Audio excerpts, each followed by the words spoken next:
All right. So with intros, my name is Tess Weir.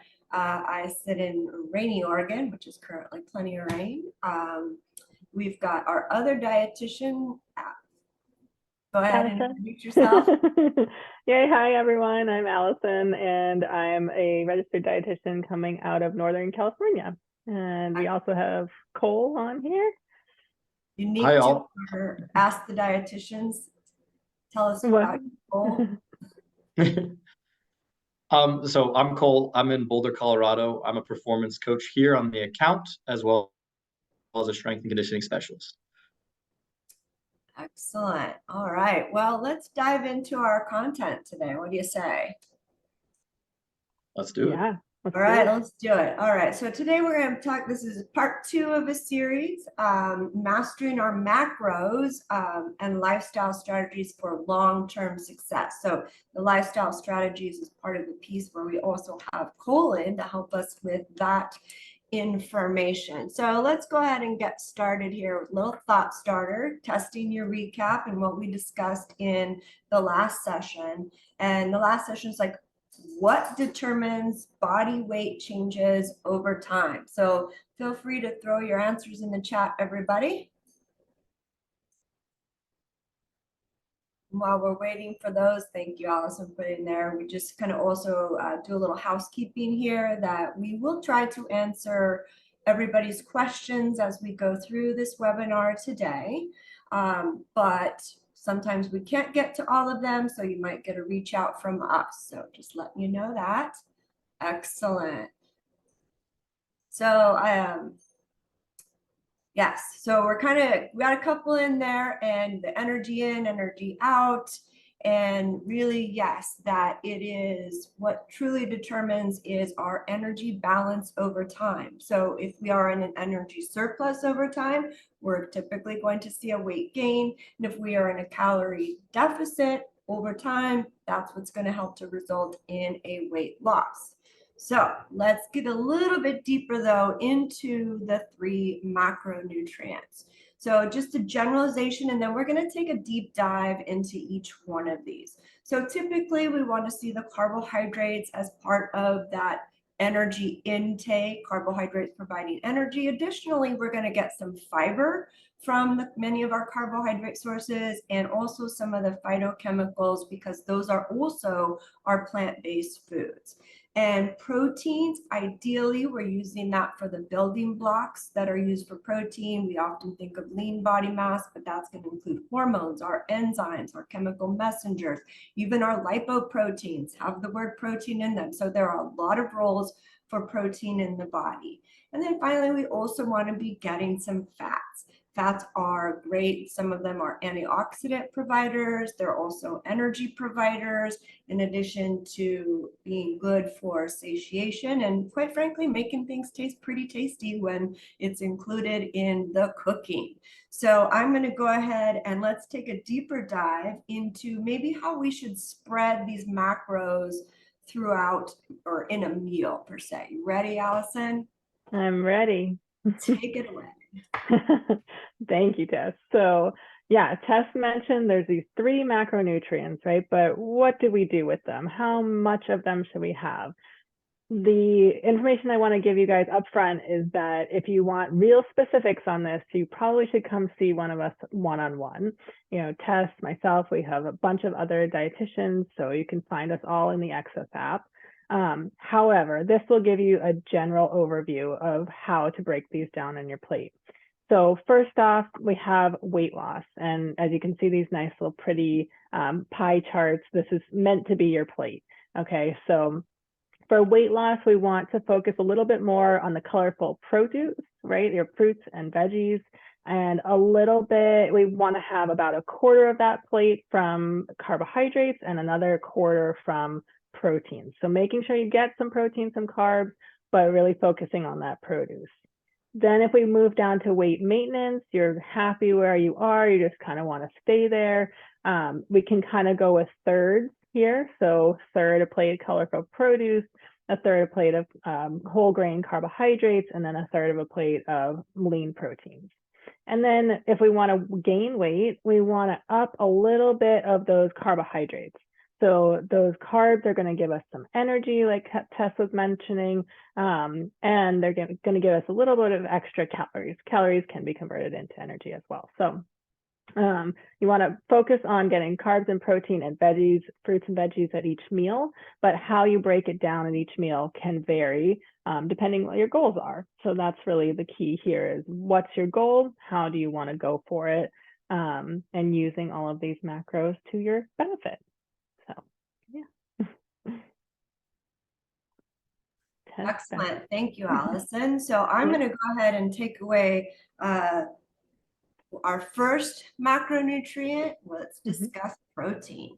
So protein for satiety and muscle, calories provided are 4 calories per gram in our protein, used preferably as a building block, not as an energy source. So if we don't have enough energy, sometimes protein intake will be used by the body for energy. This helps with satiation. So of our 3 macronutrients, protein has the strongest and the quickest of the signals to the brain saying that we've got enough, and helps us to feel satiation within a meal. And what satiation is when do I stop eating? And protein really has the strongest of the 3 in terms of that. So this is also another reason to be including protein. In terms of the recommendations, these are general recommendations. Again, various different health concerns or maybe your fitness goals might take this into a different level, but these are general. So we really should be trying to get 15 to 20 grams per meal. Now, keep in mind, we're assuming that somebody is eating 3 meals a day with that general recommendation. Or you can look at it in terms of your body weight. Our recommendation is 0.5 gram to 1 gram per pound. It's also listed there in kilograms units for you, or grams per kilogram.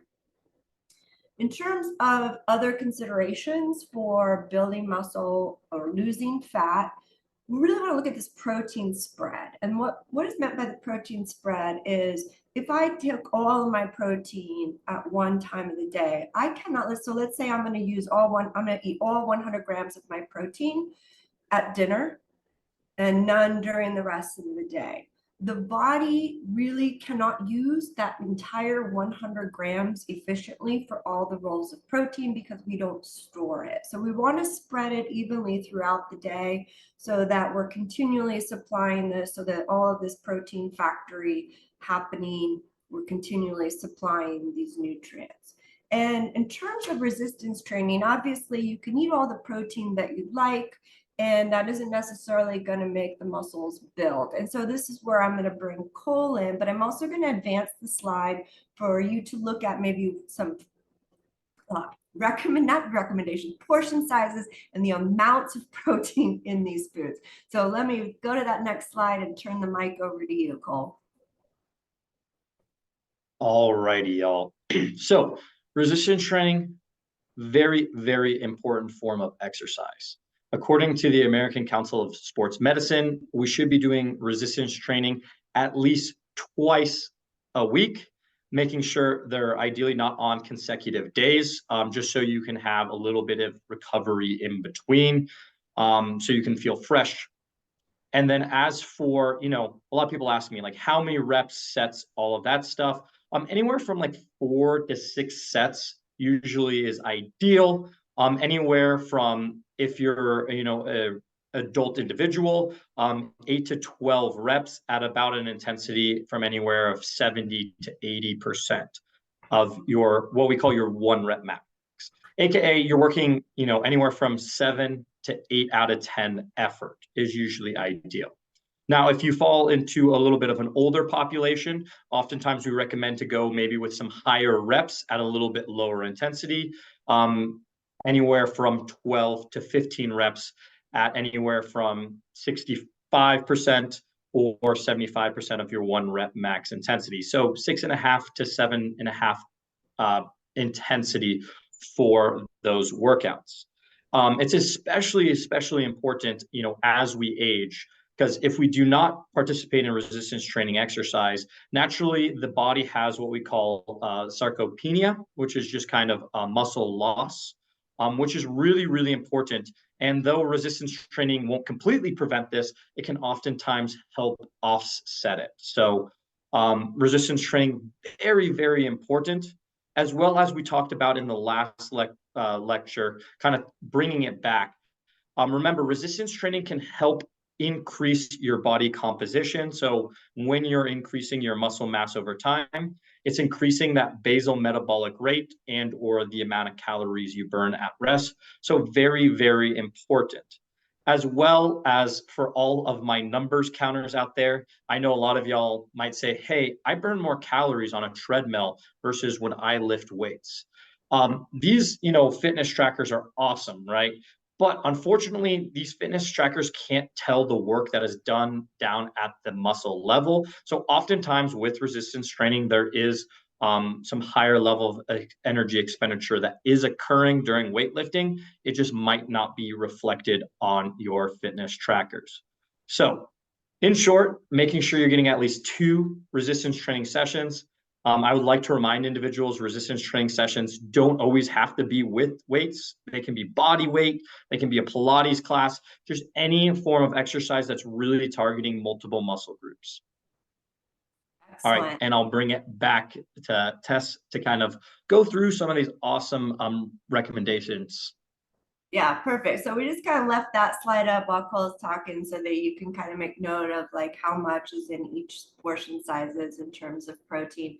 Allison did address one question. I'll address one of the other questions in regards to the recommendations for losing belly fat and increasing muscle. And overall, there unfortunately isn't a spot reduction per se. It's really body fat, and how we lose it is really determined by the body itself.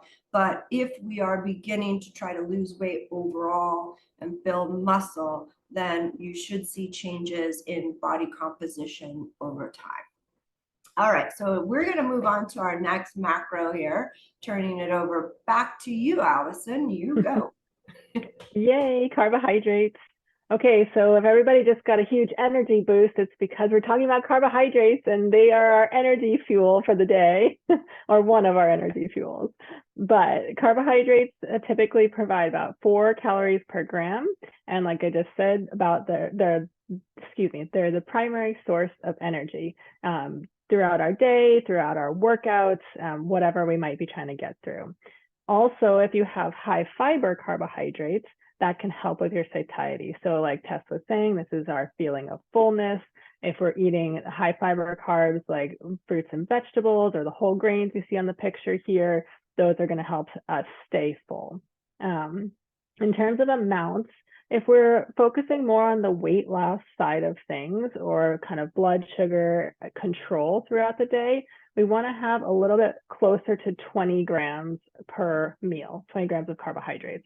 If we're more on like the endurance exercise, doing all kinds of things throughout the day, we might need closer to 50 grams per meal. So yes, there's a large range in there. You might be somewhere in the middle, but use that range to kind of go at your goals like we were talking about. And as it says, based on your activity levels and your goals. And then the other important thing for carbohydrates to remember is that they are protein sparing. So when we eat our carbohydrates, we're getting energy from them. And when we do that, we're sparing the protein. So we don't really want to use the protein that we eat for energy throughout the day. When we eat enough carbohydrates, it spares the protein from being used as energy. We want to really keep that protein, as Cole was just talking about, we want to keep it for our resistance training, our recovery, so it's helping us to build muscle throughout the day. So Cole, I don't know if you have anything to add there, but in my opinion, you really need that carbohydrate to get you going with the energy and also to help you spare the protein so it builds your muscle accordingly. Yeah, and I think that's one of the biggest things too that we see, through the research. Post exercise, yes, it's important to get your protein in, but remember, after you exercise, you've burned all of these calories. It's really important to make sure that those are replenished, because pretty much building muscle is the last thing the body wants to do, right? So you want to really get back to homeostasis, and carbohydrates are a great way to make sure that the nervous system is all replenished, all that energy that you expended is back in there, and then utilizing that protein, just like Allison was talking about, right? We want to use those carbs to replenish the nervous system, and then uses those protein ideally to build that muscle back up again. Perfect. That's exactly what we want to see. And same as protein, we have some examples here for all of you to see. On the top, we have our whole grains and legumes. So even things like lentils and beans count as good high fiber sources of carbohydrates. You have your typical like whole wheat bread, tortillas, pastas, rice, all of that stuff. You can see your typical portion sizes here. And then on the bottom, fruits and starchy vegetables. So this gives you an idea how many grams of carbohydrates are in these amounts of foods, because a lot of times we don't have any idea. And, you know, when I just said 20 grams in a typical meal, what the heck does that mean? This is what that means. And you could be kind of surprised by some of these things, like the fact that green peas and corn have carbohydrates in them, or the fact that it's actually not that much carbohydrates. So, you know, it could go either way for you, that you kind of didn't realize one or the other. But yes, these are all great sources of carbs. Just depends on your goals, which one you want to choose and what you like to eat. So we do have an endurance and carbohydrate question coming in. Do you want to take that, Allison? Or sure, let's see. Any tips for those endurance training days related to adapting what we're eating on those days? So yeah, that's a great question, Angie. And really, you just want to increase the amounts that you're having. And this will be specific. Yeah, Tess, were you going to say something? Yeah, and I think a lot of times what we don't really think about well, maybe you do, but really sometimes when we're looking at endurance exercise and the event, first of all, we need to know what that event is, what the ability for the athlete to eat during that event, and making sure we're going into that event not in a depleted glycogen state. So sometimes somebody who's an endurance person does a lot of long training and maybe they're not taking in enough carbohydrates. They might be going into that event with not enough carbohydrates to sustain them. So it's sometimes even not just the day of the event, but also maybe coming into a few days before, making sure that we're not too low on carbs. I've played this game before and I've been zonked out and not had enough carbs. So this is definitely something if you want some more to your specific. It's different. It's different for runners. I'm a cyclist. I can eat while I cycle. Runners, it's a different story. So, you know, it kind of just depends also on the ability to eat during that event and that. So we could give more specifics to that. But one of my tips to that is really don't just think about day of. Consider that you are not skimping on, you're more on those 50 grams of carbohydrates at least 2 to 3 days prior to your event. And that, you know, you might see a little bit of a weight gain happening there because you are storing it, but your muscles are going to thank you for it. Also your brain, because hitting the wall is when we have depleted the liver of its glycogen stores, which is what the brain uses. So nobody wants to hit the wall and get loopy while they're in their event. So get in those couple of days before. Yeah, and Tessa, I was just going to add, it also depends on the length and the intensity of your event, right? So if it's a shorter event, you might not need quite as much. If it's a much longer event, you know, a marathon or something, then you'll need a little bit more. And we can always talk more specifically one-on-one about those things. But I also see, where do non-starchy veggies fit in here? And so that's a great question, Tammy. Non-starchy veggies, so that would be your regular, like high fiber vegetables, broccoli, kale, you know, zucchini, stuff like that. And those are also considered carbohydrates, but they're much higher in fiber. And so they don't have as much of that starch that's going to get broken down into energy. It's more fibers that don't necessarily get broken down in our digestive system. So their carbs are so low typically. Very, not like spinach, zucchini, that you know, the carbs are really not that high. So it's really just in our meal builders, we're always putting those in the all you can eat bin. Yes, the all you can eat buffet.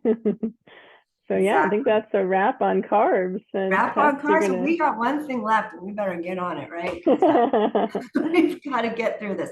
So last but definitely not least, good old fats. And the satiety that these things provide is key, in addition to the antioxidant benefit of them, the energy that they provide for the body. So we don't want to completely cut these out at any point. So satiety and appetite regulation. So with satiety is, when do I feel hungry again?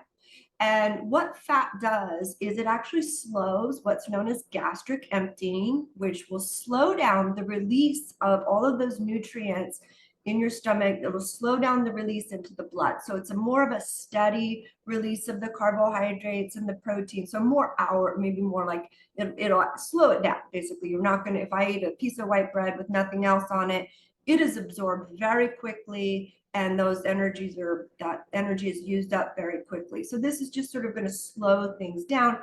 And then I don't feel hungry right away, because my body is actually, part of hunger is this response to dwindling of nutrients in the blood. So we want to kind of keep those nutrients coming in, so then we're not hit by hunger. So key to kind of making sure that we've got some fat. Our general recommendations, we're somewhere 10 to 15 grams of fat per meal. We'll pull up a slide so you can look at what those quantities are. More often, let's try to choose the unsaturated fat, limiting our saturated fat sources. Again, we'll go into that a little more detail in the next slide.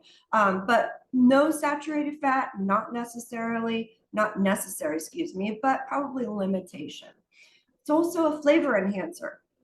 That makes things pretty tasty. Also helping to absorb our fat soluble nutrients. So if I'm having those vegetables that provide A, D, E, and K, then I'm going to be able to absorb those a little bit easier, better when I'm taking fats, because they are fat soluble. So also fats can be a great way to add that energy surplus. Tablespoon of peanut butter isn't a big quantity, but it's going to pack a good over 100 calories. And so in that way, it can really help with being that surplus. So let's move on to the, and Allison, if you've had a chance to read that question that just came in and you're chomping ready to answer, I'll go ahead and let you take it away. Oh, but you're answering it there. All right, excellent. Yeah. So yeah, sometimes these things are, there's no one answer, unfortunately. So let's look at some of our fats. We've got the olive oils, where our saturated fats come. So we sort of divided it there. The butter, the ghee, the coconut, palm oil, also known as the tropical oils, our heavy cream, typically our cheeses, mayonnaise, bacon. Those are where we're going to see more of the saturated fats, also maybe more on the red meat side as well. And finally, I need to get Allison talking a little bit into our next topic, but again, spacing, timing, and I'm going to turn that over to you, Allison.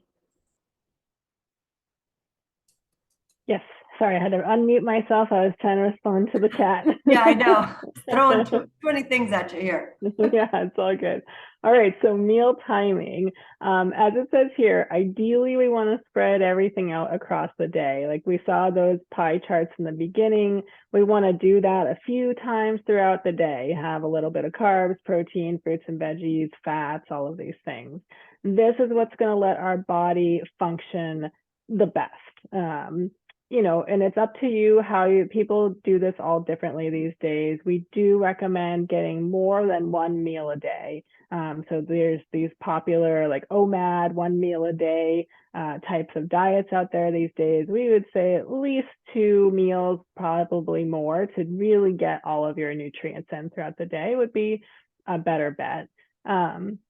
Remember that your protein is going to help with that satiation, as is the fat, and the fat is going to slow down your digestion, while your carbohydrates are going to support your balanced energy levels. So if you're feeling a little bit tired throughout the day and you're not eating any carbohydrates, you might be trying to incorporate some, whether it's a fruit or a starchy carb or a piece of toast, you know, you name it.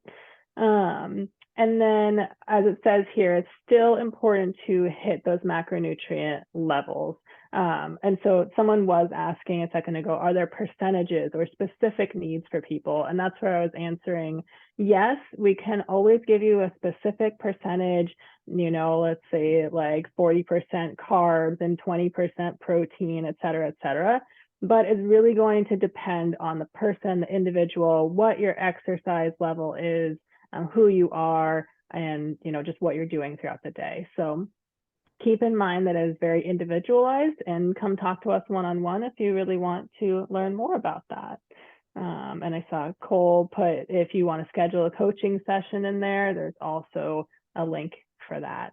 And I also think too, personal preference can come into that as well. Let's hit the protein mark, but maybe we enjoy more carbs for energy. There's what are known as the AMDR, the acceptable macronutrient distribution ranges, which is 10 to 35 for protein, 20 to 35 for fat, and 45 to 65 for carbohydrates. That's a pretty big range. And what that allows is really, being able to sometimes I'm talking with people and it's like, well, let's try because of their exercise and how they're feeling. It's like, well, maybe we should take out of the fat bank your calories and put that into the carbohydrate bank. And, some people enjoy that way of eating a little bit more. So personal preferences while staying in the macronutrient ranges, which are really about health overall, can kind of make that a little bit of a personalization. Sometimes that takes tinkering, and we need to know what you're currently doing,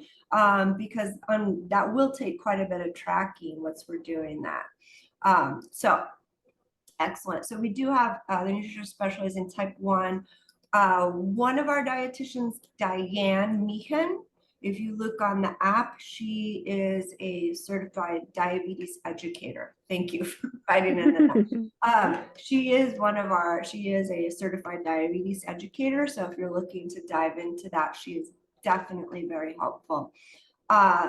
Last but not least, Cole, do you have anything to add as we were answering some of those questions, things that you might want to add to that? No, I think y'all covered it a ton. I would just like to throw in, one of my favorite, post-workout meals or anything like that. I think it's a great idea to share. That is, I love breakfast food. And I always like to tell people, it's like, hey, you don't have to eat breakfast food just at breakfast. Like sometimes in the evening, having some egg, maybe some turkey sausages, as well as some potatoes, maybe with a little bit of olive oil on them. Okay, great opportunities to kind of get in, those starchy, carbohydrates, that olive oil for the fats, as well as the protein from the eggs. So I always like to say, don't be afraid to change things up. I feel like we're always, like, hey, I have to have this for lunch, dinner. It's like, you can eat anything whenever you want, well, not everything, but like certain meals. So you're a breakfast food person. Big Hey. Somebody Love likes it. better food for breakfast. Well, and my mother just texted me today her breakfast, which was a grilled cheese sandwich and tomato soup. That was her breakfast. So a little more like Stephanie. She wants the dinner foods for the breakfast. So as long as we're getting those, hitting those macros, that can be very helpful. So finally, how about some little challenges for y'all? Maybe choose your plate composition based on your goals. Measuring your portion sizes. This is one of those when I was an instructor, really we would play with the food models for us to like, what does a half a cup look like? A lot of times I'll recommend to people, hey, get out the measuring cup, get out, and that's your server. So that like you've got a bowl of rice or a bowl of pasta. Use a half cup measure, put that on your plate. What does that one serving look like? How is that palm of the hand of the protein? What does that look like? So you begin to really know what portion sizes are in relation to your dinnerware, because dinnerware is important, kind of helping, because that's what we're using. And it can make it a little easier because you're used to sort of seeing things oh, that looks about right. I often have to remeasure every once in a while myself. And again, match your meal timing to your personal preference, or match the foods you're eating, like dinner for breakfast for post-workout, dinner for breakfast, to those types of things. So do we have any more questions as we begin our last few moments together? I didn't see any Alex? in there, Tess, but I put another link, which actually Cole was kind enough to do a little video on exactly how to schedule a nutrition consult. Because it is a Thank you. yeah, thank you, Cole. It's a little tricky once you're in the app, but I put that link there. So anyone who wants to go to Yammer and learn how to schedule a nutrition consult. Otherwise, feel free to email us and we can always help you get scheduled. But no, otherwise, all I was gonna say is that I agree with Cole. Breakfast food is amazing and When is could it eat it. good? I don't know. Yeah. Well, so coming up next month in February, we're going to discuss some chrononutrition, which is kind of the topic of meal timing, all that kind of good stuff. We'll take a little deeper dive into that for you all. And additionally, our other piece that we'll talk about heart health and nutrition. So those are our February topics coming up. Unfortunately, we don't get to pull the coaches in with us for those. This has been fun having the coaches. So excellent. Thank you for joining, everybody, and happy weekending to you all. Happy weekend. Happy weekend, y'all. Have a great one. Thank you.